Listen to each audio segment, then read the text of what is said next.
guys, we are back for another Dokkan battle video. Today we're gonna do another one of these team versus team videos. I felt like this was a good way to, do content on the new LRTN, who, I mean, is really good. I mean, I can't, like, I don't know. I'd have to think on it more, but TIEN is probably one of the better Yellow Coin LRs ever, at least in modern times. The original wave of Yellow Coin LRs, can't be, like, they're, like, they were, I don't know, comparatively, they were probably, like, above LR Bulma's level, but, like, they came out in a time where, like, it was, like, not plausible to even have them rainbowed on release, right? Like, it would have been, just, like, a completely different circumstances, basically. But TIEN is an amazing LR. Unfortunately, he's not really too popular. People don't really care about him too much, but he's really good. He is very good. Now, I felt like this was a great video we could do. Again, just to kind of do another showcase for the new shiny LR. But also PIKKON. PIKKON is really good. He's not as good as TIEN, but PIKKON is really good. I like PIKKON. PIKKON is probably a bit underrated, but, I mean, PIKKON goes right into the same bucket or barrel as, like, TIEN or Tao do, which is just that most people just don't give a shit about them, right? Period. But they're the last two Yellow Coin LRs, and the thing about them being the last two Yellow Coin LRs, the last two, have great leader skills, right? 200% to 2 categories. So I thought doing a team showcase for PIKKON's team versus TIEN's team would be really good. By the way, I chose a very tough fight, and a very tough fight for these teams, by the way.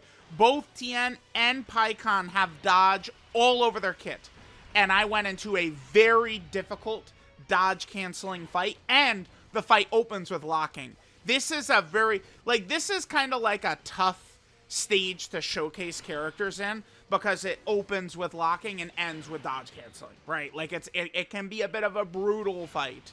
But I was okay doing this fight, and things, did go really pretty well. I did this fight because I knew I could run both 10th anniversary LRs on both teams. Because PIKKON is leading Savior and Otherworld Warrior, and then TIEN is leading Final Trump Card and Earthling. So I was able to get both 10th anniversary fusions on the team, and, I mean, spoiler alert, my goal here is we could, use all the characters, see all their different animations and shit like that, but when we get to hit, we put hit in a fucking coffin with that Tech Vegito active, okay? Period. I am not fucking around with these hits, man. This hit, I think, is a bit weaker than the Goku story hit, but that does not mean he's to be fucked with. We do not want to do that. So, my strat, the whole time, I'm playing in a way where I just want the 10th anniversary LRs on a rotation, and the plan is get Vegito stacks and have him fucking kill hit at the end of the run. Now, one thing I should mention, the TIEN team, at least one fucking smartass will go, why? Like, someone will comment on why are the Gammas there, basically. There's a very good reason for that. If I'm going to do a video on TIEN's team, which we're doing, I would like to include Tao in there. And he needs a mission execution ally. This is the problem with them doing TIEN as the LR and not like a mission execution character, is really the only reasonable mission execution character I could bring here is the LR Gammas. I felt like the Gammas, especially with my plan to just nuke hit away, the very last phase, like, I felt like I could get away with the Gammas, and knowing that kind of like the tricky phase we'll go encounter in here is Kabe, who is Tech. So, like, the Gammas, Gamma 1 will have a ton of damage reduction, and he's gonna have true type advantage. I felt like we would be okay doing that. I'm not really like, oh my god, they should have done a mission execution LR or anything like that. I'm pretty satisfied with TIEN, but it's just, we have to use the Gammas to satisfy Tao's condition. And, I mean, I really wanted to use Tao, just kind of like period with that, right? So we are using Tao. Now, remember, TIEN, Yamcha, a lot of these guys will do fine in here. But we do have to respect some of these bosses' supers. Automagetta can do a fair amount of damage, so we, of course, do have to be careful about that. Now, remember, with PIKKON's team, remember, PIKKON works really well. Because the thing that PIKKON does here is he is actually a character who is going to be Rainbow Orb changing every single turn. So PIKKON is going to be setting us up to succeed. Not AGL PIKKON, but the LR PIKKONs. The LR PIKKONs are going to be setting the team up to succeed the whole way going through the event, right? So, you know, orbs, I think, potentially could have been a bit of a pain in the ass for the TIEN team, but we had really no such issues on the PIKKON team because of the fact that we were able to have that orb changing basically the whole way through. Now, the other thing I should mention, too, both friend units were just 55%. Really, that is probably good. Like, if we can't find, like, a rainbowed friend or something like that for either, which didn't exist in this fight, it is good that we are able to get, like, the same percentage of friend, right? That was very, very good for us. With these, I do like to, you know, let the animations play and stuff like that. Obviously, you guys get it, right? You know, so we'll see a lot of these, like, fusion animations, stuff like that.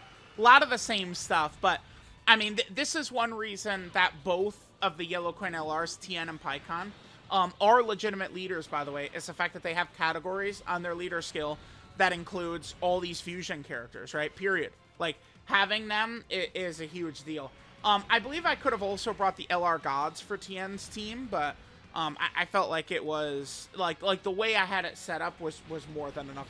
We also could have brought the LR Super Saiyan 4s, but, I mean, I did want to kind of get Yamcha and Tao on the team if I could, which I was able to. Also, don't forget that Yamcha's intro was made easier. There's the unit super attack with AGL PIKKON, by the way. Remember, AGL PIKKON is a pretty good EZA, too. AGL PIKKON, he gives a nice amount of support. Remember, he does have his active skill, Ghost Usher. I don't believe we get to use PIKKON's Ghost Usher. But PIKKON was able to give us some nice support when he was around, right? Because I do, you know, try and get a lot of these characters' animations out and stuff like that. But at Hit, you know, Hit is very scary, right? Like, it's, I mean, I don't know. He gets a lot scarier, but it's just that we do have a lot of characters who are working around dodge. Remember, PIKKON himself is a big dodge character, right? Yamcha's a dodge character. LRTN's got dodge. Like, we have a lot of characters who are going to be working with dodge quite a bit. Even AGL Gogeta, right? AGL Gogeta has a lot of dodge also. Now, the one character I did bring from the Savior leader skill was Namek Goku. I felt like Namek Goku would be pretty safe and consistent through, you know, the early portions of these fights. I feel like I have turned very favorably on Namek Goku these days. It's just, I mean, it's very easy for him to get blasted, but, like, you know, if you're moving him in the right way, I mean, he is going to be fine. The thing is, some of these characters, their holes get completely wiped away by the 10th anniversary fusions. Namek Goku is one of those characters. The thing with Namek Goku is, when his guard wears off, he can be touched, depending upon how the fight has gone, some circumstances. But that doesn't matter when we just have Vegito fucking wipe the fight away. Doesn't matter, right? It's kind of the same thing. TIEN. Remember, LRTN has his intro, which lasts for 10 turns. And once his intro is gone, TIEN can struggle for ki. But it's, I mean, you know, it's hard to get to turn 10 when Vegito just one turns the boss. The last phase, right? Like, he just says, you're gone. Fuck you. Yeah. Alright, now Kabe, I should explain Kabe. So Kabe is kind of an odd phase here. I mean, it really extends the length of this fight, by the way, Kabe. Because, one of these teams gets very close to killing him before he activates his Fury meter, right?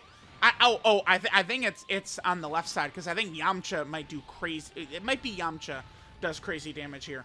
But what happens is, Kabe basically just gets a full reset once his Fury meter fills. So, like, if we take 2 turns, but we don't kill him the first turn, it's just essentially like 2 extra turns stacked onto the fight, which does work well for us, because I could have Tech Vegito get some nice stacks. And I don't really mind, too, making the 10th anniversary fusions kind of like, I mean, a bit of the focus here. I mean, this is how it goes, right? I mean, if you look at content I would have been doing 1 year ago, Beast Gohan was everywhere on these teams. AGL UI Goku and Evolution Blue Vegeta, they were everywhere, right? You go look 2 years ago, Orange Piccolo, LR Bulma, and the GT Goku and Vegeta.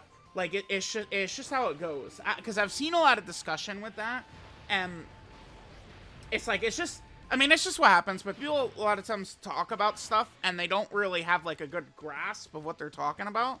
But, like, it's not uncommon for the strength level of the 10th anniversary LRs or the 7th anniversary LR ZZAs are not really uncommon. I mean, I would definitely say, you know, Super Saiyan 4, LR Super Saiyan 4 Gogeta is the best ZZA ever. And, I mean, Tech Vegito is probably definitely on the, like, in the short list of best characters of all time also. But, I mean, you know, many anniversary characters, you know, enter into that list too. So, you know, there is that. Alright, so we're slapping Kabe around quite a bit here. Yamcha doing a lot of his attacks. Yamcha doesn't do anything super crazy throughout this run, but he does, he did get some dodges for us, which was pretty good, right? So, alright, once, you know, Kabe's Fury meter fills up, he transforms into Super Saiyan Kabe. Looking at it, knowing now, I mean, I guess in hindsight how the fight goes, I could have probably used Tien's active skill here, although, no, had I done that, I think it might have been very bad, because, well, I don't know, LR Tien would be fine in slot 1 against Hit. Yamcha would be fish food against Hit, though. Like, I brought Yamcha into this fight, and Yamcha will get, just killed, period, by Hit. So, I mean, I don't know. It would depend. Because remember, we don't have General Blue on the team. Oh, damn it.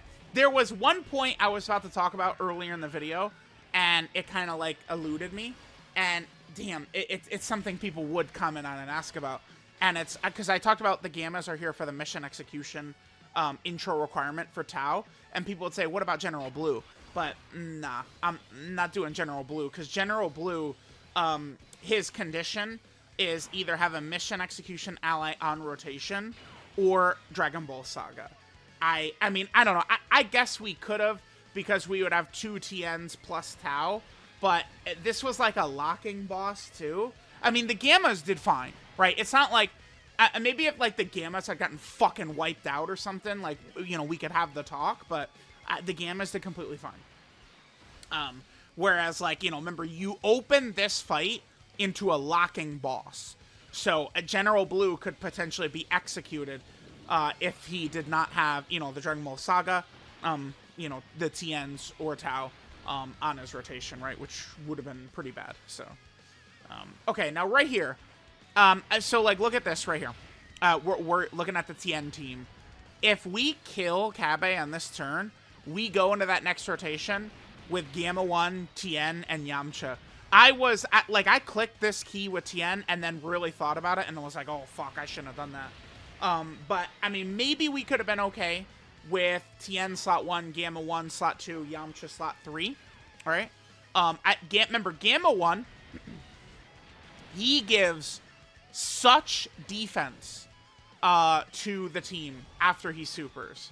So, like, that would really help Yamcha. So I was thinking, like, okay, like, I could pop Tien's Tri-Beam in slot 2, put him in slot 1, Gamma 1 in slot 2, Yamcha slot 3. We'd at least have a very reasonable chance to survive.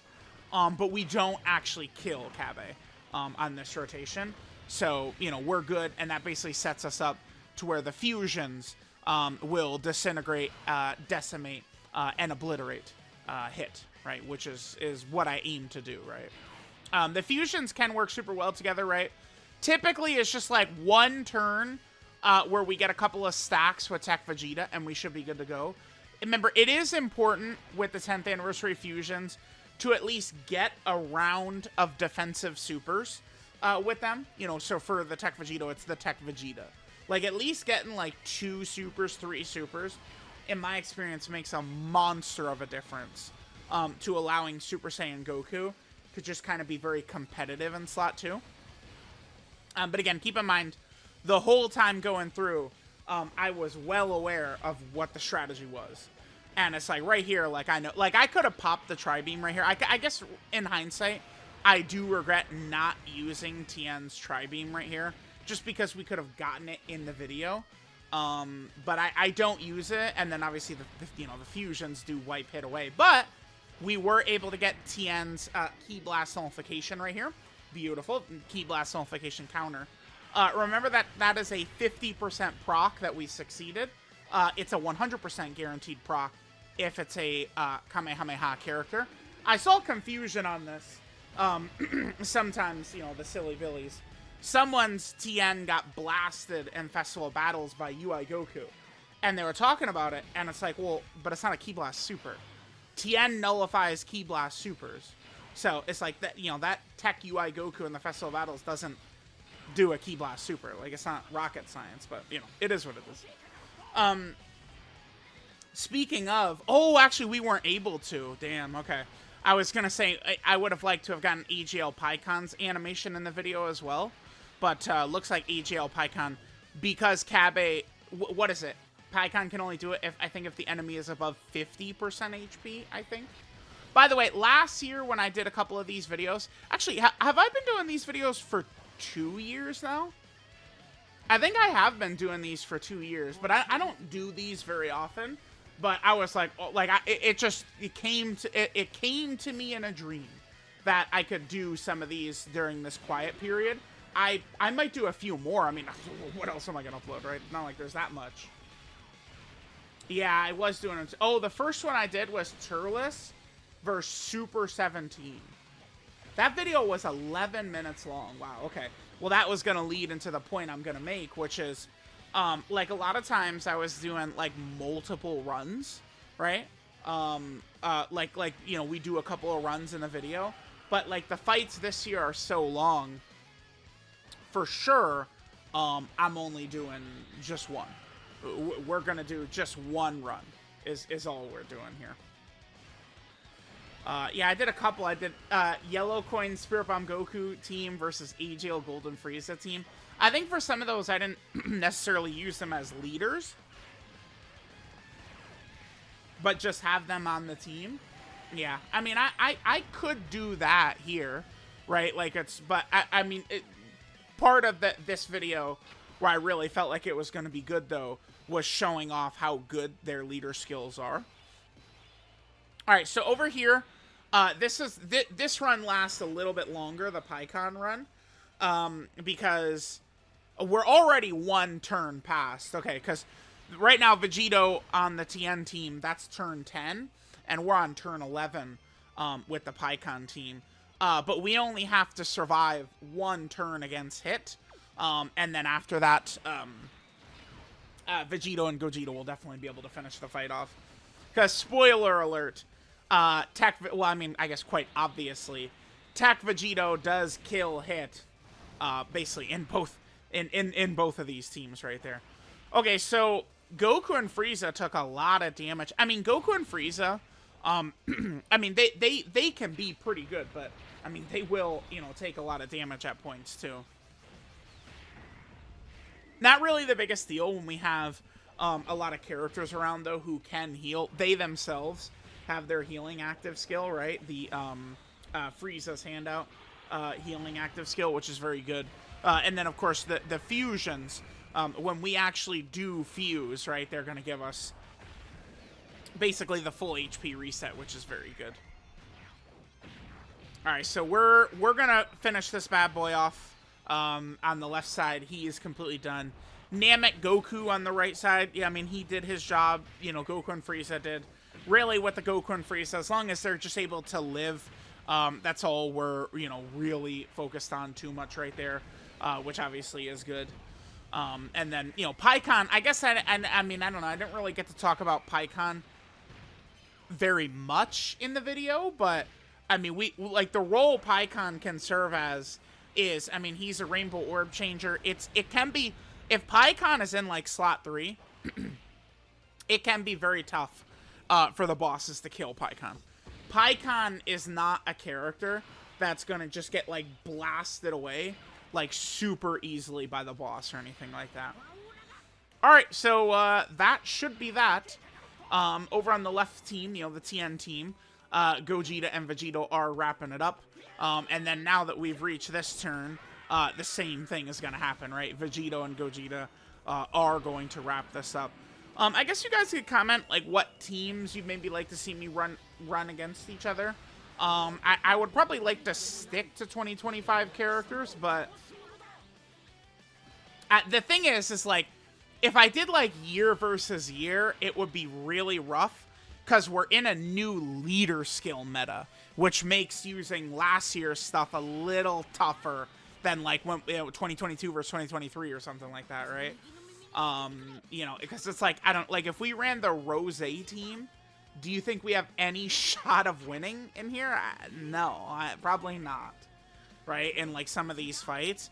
And without, like, at least some of the elite characters on the team, it will be really rough. So, I don't know. I mean, maybe I could do something like Kid Goku Dragon Ball Saga team versus, like, Tao Dragon Ball Saga team or something. I suppose we could do that. I mean, there's at least, more than a few kind of like ideas or options that we kind of could potentially, jump into, right? So yeah, there's the TIEN team. It's just completely done. We finished at the time of 21 minutes. Yeah, we did pretty much talk about every single character that was used on the TIEN team, right? I went over why the Gammas were there basically instead of General Blue, but I mean, I guess there was enough Dragon Ball Saga characters we probably could have ran General Blue. Remember, General Blue, his 2-turn support, by the way, does hit all allies. So it's like General Blue is really effective, even in this type of role or environment where, we would have, like, fusions and, various other characters like that, right? Another character I guess we probably could have used, I didn't use LR Tech Gogeta. Tech Gogeta certainly would have been very effective, right? It, like, going through the middle portion of this fight against, like, Kabe and stuff like that. I think Tech Gogeta probably would have served us really well, for sure. Alright, so there we go. So we got Vegito, and, I mean, yeah, at that point you could just turn the auto on and let that boy cook. I think if I was to upgrade PIKKON at all, by the way, I mean, this would certainly strengthen him quite a bit, but it does feel to me like PIKKON is missing his support when he's transformed, right? Like, I really like that support. PIKKON should be supporting all allies transformed. That's kind of, I think, the one thing that would be really nice. And then, using PIKKON and kind of like the role we've got him on, which is kind of like a floating, rainbow orb changing, supporting type LR, I think that would work super good. But, like, I mean, it still did the way we used him here, but, like, he's not really supporting besides just generating orbs. But, I mean, to be fair, in this kind of, like, environment or meta this year, we have both the 10th anniversary LRs and the 7th anniversary LRs who, are very, very key orb hungry, right? So, like, generating orbs for Vegito and Gogeta, I mean, that has a ton of value just by itself, right? Being a character that's actually going to give them the orbs. So, like, we didn't really have basically any issues going through this because of the fact that we were able to get the the PIKKON orb changing pretty much the whole way through. So, there we go. There is the LRTN Yellow Coin LR team, the double 200%. And then we also had the PIKKON Yellow Coin LR team, the double 200%. Let me know what you guys think. Thanks, guys, for watching. I'll catch y'all next time.